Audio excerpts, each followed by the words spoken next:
नमस्कार, आनंद TV national में आपका स्वागत है और मैं हूं आपके साथ सुमन पाल। बुलेटिन की शुरुआत करेंगे बड़ी खबरों के साथ। प्रधानमंत्री नरेंद्र मोदी ने महिलाओं के लिए विधायी संस्थाओं में आरक्षण को समय की आवश्यकता बताते हुए कहा, ये लोकतंत्र को और ज्यादा जीवंत और सहभागी बनाएगा। उन्होंने स्पष्ट किया है कि इस आरक्षण को लागू करने में किसी भी तरह की देरी बेहद दुर्भाग्यपूर्ण होगी। पीएम मोदी ने महिलाओं की भागीदारी को बढ़ावा देने और समान अवसर सुनिश्चित करने पर भी जोर देते हुए कहा कि ये कदम न केवल राजनीतिक संस्थाओं को मजबूत करेगा बल्कि समाज में लैंगिक समानता को भी प्रोत्साहित करेगा। उनका कहना है कि महिलाओं को निर्णय लेने की प्रक्रिया में सक्रिय रूप से शामिल करना हमारे लोकतंत्र की मजबूती और व्यापक प्रतिनिधित्व के लिए जरूरी है।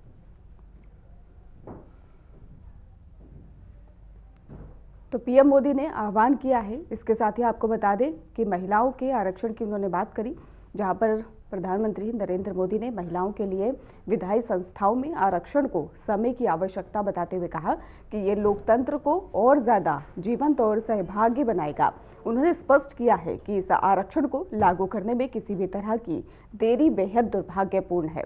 इसके साथ ही पीएम मोदी ने महिलाओं की भागीदारी को बढ़ावा देने और समान अवसर सुनिश्चित करने पर भी जोर देते हुए कहा कि ये कदम न केवल राजनीतिक संस्थाओं को मजबूत करेगा बल्कि समाज में लैंगिक समानता को भी प्रोत्साहित करेगा।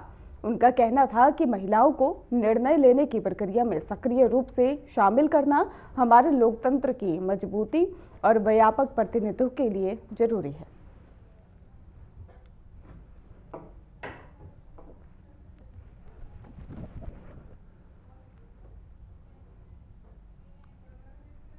प्रधानमंत्री नरेंद्र मोदी ने असम, पुडुचेरी और केरल में विधानसभा चुनाव के लिए जनता से मतदान करने की अपील की है। उन्होंने सभी राज्यवासियों, खासकर युवाओं और महिलाओं से आग्रह किया कि वे सक्रिय रूप से हिस्सा लें और लोकतंत्र की प्रक्रिया को मजबूत बनाएं। पीएम मोदी ने कहा कि रिकॉर्ड संख्या में वोटिंग से लोकतांत्रिक भावना को बढ़ावा मिलेगा और जनता के कर्तव्य का उत्सव मनाने का भी अवसर मिलेगा। इसके साथ ही उन्होंने प्रत्येक वोट की अहमियत पर भी जोर देते हुए कहा कि राज्य का भविष्य बनाने में हर वोट मायने रखता है। उनका संदेश था कि युवा और महिला मतदाता इस चुनाव को जोश और जिम्मेदारी के साथ प्रभावित करें। तो आपको बता दें, महिला मतदाता को लेकर इस चुनाव में सहभागिता की बात की गई। प्रधानमंत्री नरेंद्र मोदी ने असम, पुडुचेरी और केरल में विधानसभा चुनाव के लिए जनता से मतदान करने की अपील की है। उन्होंने सभी राज्यवासियों, खासकर युवाओं और महिलाओं से आग्रह किया है कि वे सक्रिय रूप से हिस्सा लें और लोकतंत्र की प्रक्रिया को मजबूत बनाएं। पीएम मोदी ने कहा कि रिकॉर्ड संख्या में वोटिंग से लोकतांत्रिक भावना को बढ़ावा मिलेगा और जनता के कर्तव्य का उत्सव मनाने का अवसर मिलेगा। उन्होंने प्रत्येक वोट की अहमियत पर जोर देते हुए कहा कि राज्य का भविष्य बनाने में हर वोट मायने रखता है। उनका संदेश था कि युवा और महिला मतदाता इस चुनाव को जोश और जिम्मेदारी के साथ प्रभावित करें।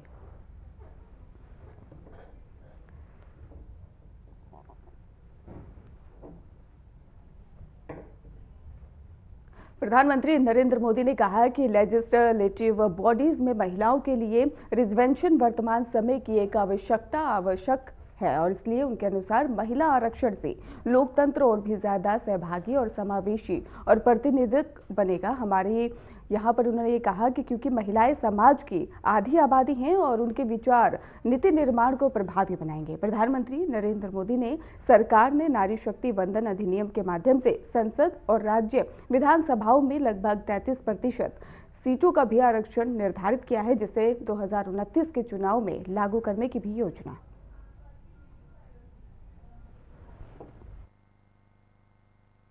मैं माताओं, बहनों, बेटियों से एक बात करना चाहता हूं। भारत ने तय किया है कि 2047 में जब हमारी आजादी के 100 साल होंगे, तब तक हमने विकसित भारत बना के रहना है।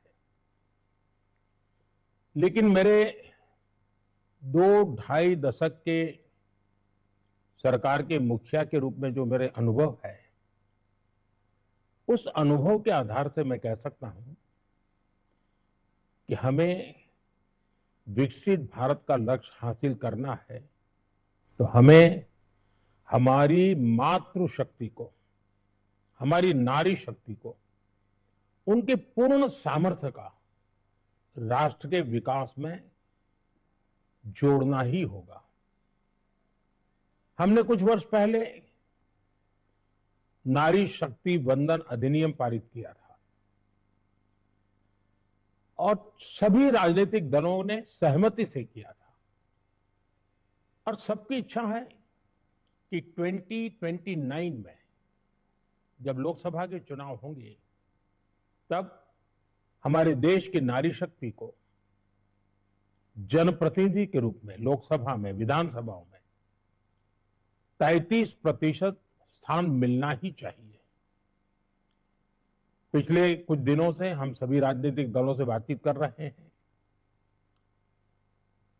ज्यादातर दलों ने समर्थन भी दिया है। एक बहुत ही सकारात्मक माहौल दिख रहा है। इन्हीं विषयों को लेकर के मैंने आज अखबारों में एक लेख लिखा है। मेरे अपने विचार मैंने साझा किए हैं, लेकिन मैं आज आपसे आग्रह करता हूं, आप इस लेख को जरूर पढ़ें, औरों को भी पढ़ने के लिए प्रेरित करें और हम सभी राजनीतिक दलों को प्रेरित करें, उनका उत्साहवर्धन करें कि वो उमंग के साथ 16, 17, 18 संसद में इस विशेष काम के लिए जब हम मिल रहे हैं तो इसको पारित करें और सब मिल करके इसका जश्न मनाएं। चलिए, मैं ज्यादा समय नहीं लेता हूं। लेख पढ़ने के बाद आपके कमेंट जरूर मुझे मिलेंगे। बहुत बहुत धन्यवाद।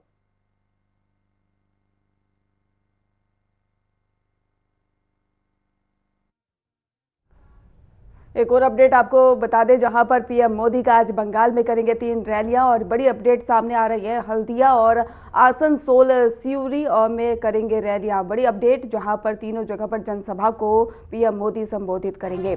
बंगाल चुनाव के लिए ताबड़तोड़ रणनीति लगातार तैयार देखने को मिल रही है। मतदाताओं से समर्थन जुटाने पर भी लगातार जोर दिया जा रहा है। तो प्रधानमंत्री नरेंद्र मोदी आज पश्चिम बंगाल में 3 बड़ी रैलियां संबोधित करेंगे, जो कि 2026 के लिए बंगाल विधानसभा चुनाव के लिए बीजेपी के प्रचार अभियान का अहम हिस्सा है। प्रधानमंत्री मोदी हल्दिया में पहली रैली करेंगे, उसके बाद ही आसनसोल और अंत में ही बीरभूम के सिउरी में तीसरी जनसभा को संबोधित करेंगे। इन स्थानों को राजनीतिक रूप से महत्वपूर्ण क्षेत्र माना जाता है।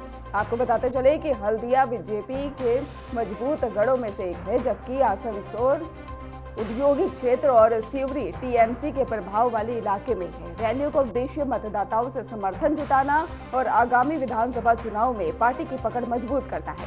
इस कार्यक्रम के लिए तैयारियां भी तेज हैं, वहीं पर सुरक्षा और भीड़ नियंत्रण के प्रबंध भी किए गए हैं। पीएम मोदी ये सुपर थर्सडे रैली का भी बंगाल में चुनावी सरगर्मी बढ़ा दी।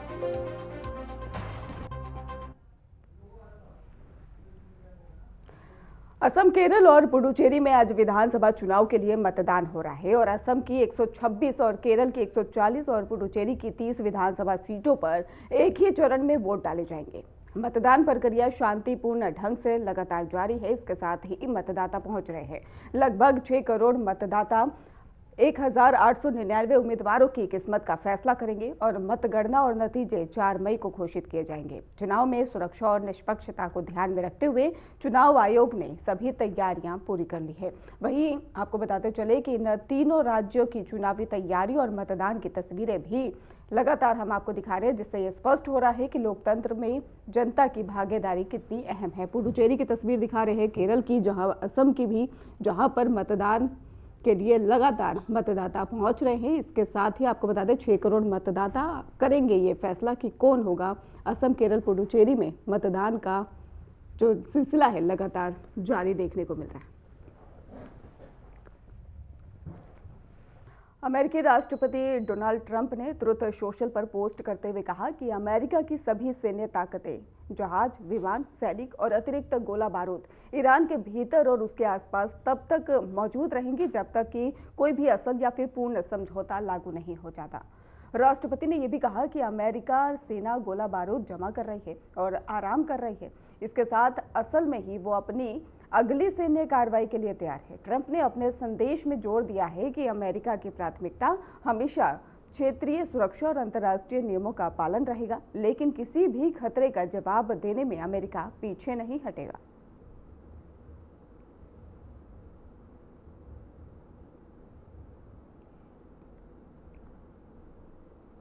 आज भारत और दुनिया के कई हिस्सों में विश्व नवकार महामंत्र दिवस मनाया जा रहा है। ये दिन नवकार महामंत्र के जाप के माध्यम से विश्व शांति, सद्भाव और अहिंसा और मानव कल्याण का संदेश फैलाने के लिए समर्पित है। इसके आयोजन का नेतृत्व जैन GITO कर रहे हैं और जिसमें कि भारत सहित 108 से ज्यादा देशों के लाखों लोग सामूहिक रूप से इस पवित्र मंत्र का जाप करेंगे। केंद्रीय गृह मंत्री अमित शाह भी दिल्ली के कार्यक्रम से वर्चुअली जुड़ रहे हैं और जहां पर उन्होंने सभी के लिए शांति और एकता का संदेश दिया है। नवकार महामंत्र जैन धर्म का सबसे पवित्र मंत्र माना जाता है, लेकिन इसकी शांति और सकारात्मक ऊर्जा की भावना हर किसी के लिए है। यह कार्यक्रम एकता और विश्व कल्याण की दिशा में एक आध्यात्मिक प्रेरणा के रूप में देखा जाता है।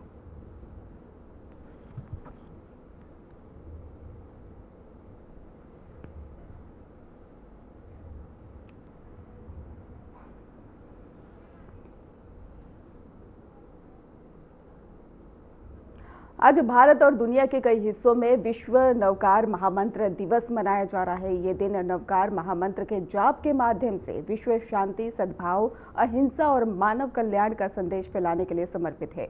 इसके आयोजन का नेतृत्व आपको बता दें कि GITO कर रहे हैं, जिसमें कि भारत सहित 108 से ज्यादा देशों के लाखों लोग सामूहिक रूप से इस पवित्र मंत्र का जाप करेंगे। मैं आज के दिन की शुभकामनाएं प्रदान करना चाहता हूं। मैं जीतो को भी बधाई देना चाहता हूं, क्योंकि पूरा विश्व जब एक दूसरे को अपनी बात को सच मनवाने के लिए युद्ध पर उतारू है, उसी वक्त 9 अप्रैल के दिन यहां से शांति का नवकार मंत्र का जाप पूरे विश्व के कल्याण के लिए किया है, वो बहुत उपयुक्त है। मित्रों, ऐसे तो मुझे बोलना नहीं था, अंत में खड़ा कर दिया गया, मगर मैं जो अंत में बात करनी चाहिए वो पहले करना चाहता हूं। भारत के अंदर कई प्रकार के संप्रदाय, कई प्रकार के धर्म विद्यमान हैं और हर धर्म के अंदर मंत्रों का बहुत बड़ा महिमा रहा है। कई युवाओं से जब इंटरेक्शन करता हूं, IIM में जाता हूं, कॉलेजों, यूनिवर्सिटियों में जाता हूं, तो आज का युवा बुद्धि प्रधान है, होना भी चाहिए। तो कई बार पूछता है कि मंत्र को रटने से क्या प्राप्त हो सकता है। मैं बड़े श्रद्धापूर्वक कहता हूं कि मंत्र जीवन को ऊर्ध्वगति प्रदान देता है, हमारे चैतन्य को जागरूक करता है, शुभ संकल्पों को बल देता है और जब अनेक लोग श्रद्धा पूर्वक एक ही मंत्र का रटन करते हैं, तब न केवल उसका व्यक्तिगत, समग्र देश और विश्व का भी कल्याण होता है। अब इस बात को बुद्धि से सोचने वाले युवा स्वीकार नहीं करते हैं, तब मैंने उसको एक छोटा सा उदाहरण दिया था कि आपके घर में किसी को डायबिटीज हुआ है क्या? तो क्या हुआ है? तो कोई दवाई लेते हैं क्या आपके बुजुर्ग? तो क्या लेते हैं? तो मैंने बोला वो दवाई से तेरी शरीर की रचना में क्या फर्क होगा वो बुजुर्ग की, आपको मालूम है क्या? कि नहीं मालूम है। फिर भी दवाई लेने से डायबिटीज में मदद मिलती है।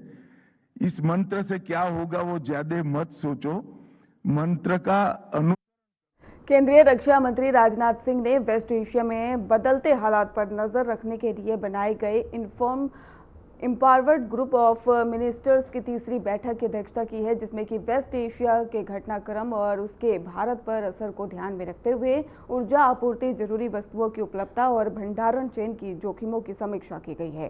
सरकार ने ये बताया है कि एलपीजी, पेट्रोल, डीजल और उर्वरकों की आपूर्ति निरंतर बनी है, खासकर किसानों और आम जनता के लिए, और आवश्यक सामानों को आसानी से उपलब्ध कराया जा रहा है। बैठक में सभी विभागों को सलाह दी गई है कि वे तैयारी, समन्वय और निरंतर निगरानी बनाए रखें ताकि किसी भी संकट का प्रभाव देश में कम से कम पड़े। राजनाथ सिंह ने भी कहा कि प्रधानमंत्री नरेंद्र मोदी के नेतृत्व में सरकार भारतीय नागरिकों को किसी भी संभावित असर से बचाने के लिए काम कर रही है।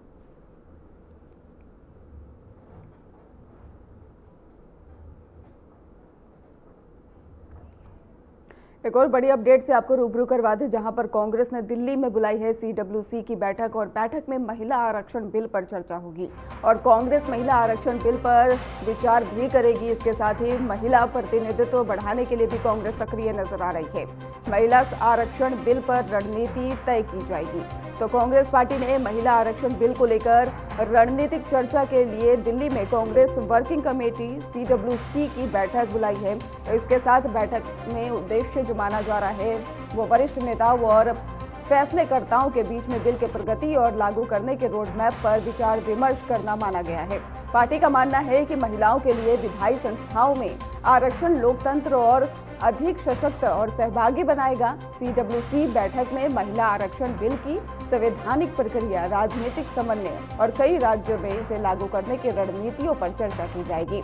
इसके साथ ही पार्टी में महिला नेताओं के नेतृत्व और सक्रिय भागीदारी बढ़ाने का भी सुझाव साझा किया जाएगा। कांग्रेस नेताओं ने संकेत दिया है कि बैठक के बाद बिल के समर्थन और समयबद्ध क्रियान्वयन पर स्पष्ट नीति तैयार की जाएगी ताकि महिलाओं के लिए प्रतिनिधित्व सुनिश्चित किया जा सके और लोकतांत्रिक संस्थाओं में उनकी भूमिका मजबूत हो।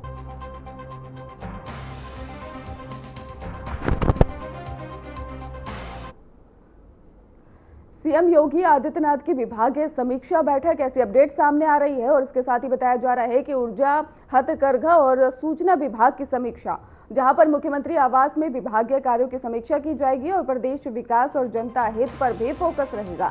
तो बड़ी अपडेट सामने आई, जहां पर मुख्यमंत्री योगी आदित्यनाथ ने मुख्यमंत्री आवास 3 महत्वपूर्ण बैठकों में हिस्सा लिया और सबसे पहले उन्होंने सूचना विभाग की बैठक में मीडिया और जनसंपर्क से जुड़े कार्यों की समीक्षा की है।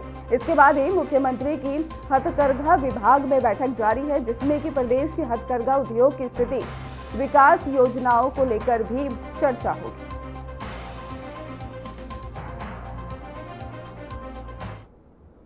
मुख्यमंत्री नायब सिंह सैनी ने कहा कि राशन डिपो आवंटन में महिलाओं को 33% आरक्षण दिया जाएगा।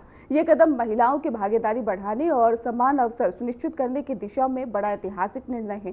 साथ ही श्रमिकों के हित में न्यूनतम मजदूरी जो है 11,257 से बढ़कर 15,220 करने का फैसला किया गया और इस फैसले में श्रमिक वर्ग जो है आर्थिक स्थिति में सुधार और जीवन स्तर में वृद्धि की उम्मीद है। महिलाओं को राशन डिपो आवंटन में आरक्षण देने से स्थानीय कारोबार और नेतृत्व में महिलाओं को भागीदारी बढ़ेगी और उसके साथ ही मुख्यमंत्री ने भी जानकारी दी कि नीति समानता और विकास समाज के कमजोर वर्गों के कल्याण के लिए भी बनाई गई है। इन सुधारों को लागू करने से राज्य में सशक्त महिला नेतृत्व और श्रमिकों हितों की भी सुरक्षा सुनिश्चित होगी। न्यूनतम मजदूरी में बढ़ोतरी की जाएगी। आज इस घोषणा को पूरा करने के लिए मंत्रिमंडल ने विचार विमर्श कर न्यूनतम मजदूरी को बढ़ाने का निर्णय किया गया है। अब प्रदेश में न्यूनतम मजदूरी 15,220 रुपए होगी। आज ये निर्णय किया गया है। हाँ, आज बस नोटिफिकेशन हो जाएगा आज। हाँ जी, अनस्किल्ड 15,200 क्या संख्या काशी है, वो आ जाएगी आपके पास, डाटा दे देंगे आपको, शेयर कर देंगे। मैं एक और भी बात बताना चाहता हूं, क्योंकि प्रदेश के अंदर विपक्षी साथियों के द्वारा बहुत भयंकर दुष्प्रचार किया जा रहा है, क्योंकि फ्री है, काम नहीं है। नहीं, चलो सार्थक सुझाव दें। पिछले दिनों धान की फसल के अंदर काफी खामियां हमारे सामने आई। उन खामियों का आवाज को हमारे जो किसान प्रतिनिधि हैं, उन्होंने भी उस बात को उठाया था। उन्होंने सुझाव भी दिए थे। अब भी हम उनके सुझाव ले रहे हैं, हम उनसे सुझाव मांगते रहते हैं। उन्होंने सुझाव दिए थे कि आप ऐसे कर लीजिए भी, ये गड़बड़ नहीं होनी चाहिए। हमने उनको सुझाव को मानते हुए जो उन्होंने कहा था, इसके अंदर कुछ सुधार किए हैं, क्योंकि खरीद प्रणाली को सुदृढ़ करने के लिए हमने कुछ उसमें सुधार किए हैं ताकि कोई गड़बड़ ना हो। और देखा भी है पिछले दिनों जब उसकी जांच चली, कई अधिकारी भी चपेट में आए हैं, उसके साथ कोई चिल्लरड़ा भी आया है, क्योंकि हमारा किसान भोला है और वो कोई अगर उसको बात बोल देता है तो वो मान लेता है उस बात को। तो हमने इसके अंदर 3 स्तरीय फसल सत्यापन प्रणाली लागू किया गया है। महिलाओं के लिए 33% आरक्षण को रोस्टर प्रणाली के आधार पर लागू किया जाएगा, ये निर्णय किया है। मंत्रिमंडल की बैठक में Haryana village common land regulation नियम में भी संशोधन आज किया गया है। जैसा अब सबको पता है कि नियम में जो संशोधन 1964 में नया नियम 5A जोड़ने को मंजूरी दी गई है। असम कांग्रेस अध्यक्ष और जोरहाट विधानसभा क्षेत्र से कांग्रेस उम्मीदवार गौरव गोगोई ने अपने पिता और पूर्व मुख्यमंत्री तरुण गोगोई की पुष्पांजलि पर यहां पर अर्पित की और इस अवसर पर उन्होंने अपने पिता की निष्ठा, सेवा और असम की जनता के प्रति समर्पण को याद करते हुए उन्हें श्रद्धांजलि दी। गौरव गोगोई ने कहा कि उनके पिता ने असम की राजनीति में ईमानदारी और जनता के कल्याण के लिए जो योगदान दिया वो हमेशा स्मरणीय है।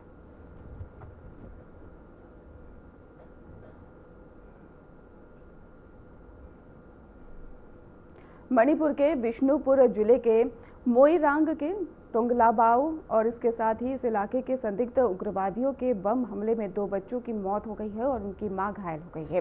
बच्चे एक गांव में 1 वर्षीय बताया गया कि 5 वर्षीय और लड़का और उसकी 6 महीने की बहन और घर में सो रहे थे।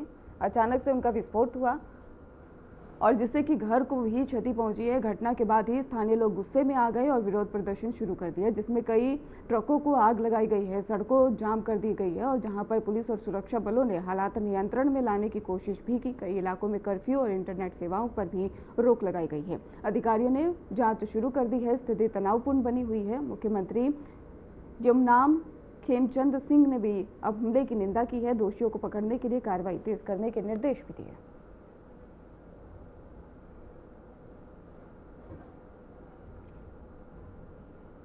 फिलहाल खास बुलेटिन में बस इतना ही। आप देखते रहिए RN TV नेशनल।